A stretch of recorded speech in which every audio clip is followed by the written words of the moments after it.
Food allergies have many obstacles to overcome in everything from their health to their education and social life.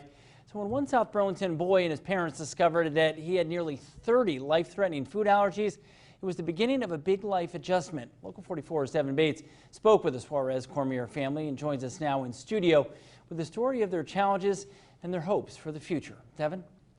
Well, Glenn, Joaquin Suarez Cormier was just over a year old when he took a bite of hummus and had an anaphylactic reaction.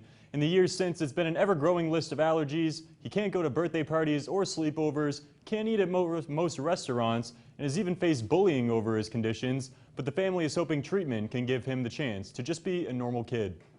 It's been very long. There has been some bumps. 10-year-old Joaquin Suarez Cormier walks into his school's cafeteria every day with the same sandwich and sits at the same designated allergy-free table. Just one of many precautions he's had to take with almost 30 life-threatening allergies that range from seeds and nuts to pollen and grass. And it's a list his parents say is ever-growing.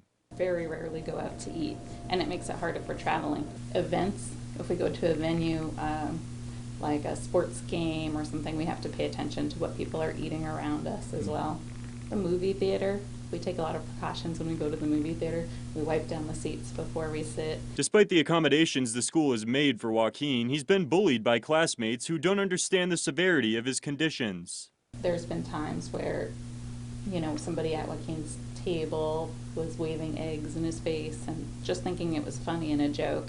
Friendships for all of us is a little hard.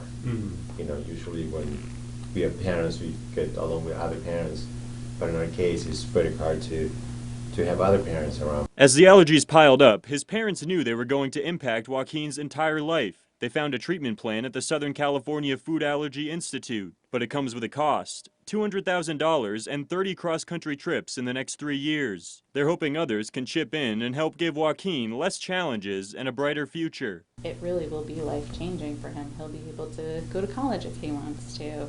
He won't have to ask his partner if they've eaten any of the 30 foods before they can kiss. Not everybody gets something rare and has to treat it with, something rare.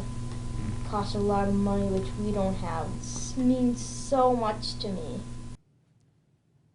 Now that treatment includes lab testing, immunotherapy, and dozens of doctor visits. You saw the GoFundMe page there, already getting some donations. So the first few trips of the 30 they'll have to take have been covered, but a long way to go to their goal of $200,000. Live in the studio, Devin Bates, Local 44 News.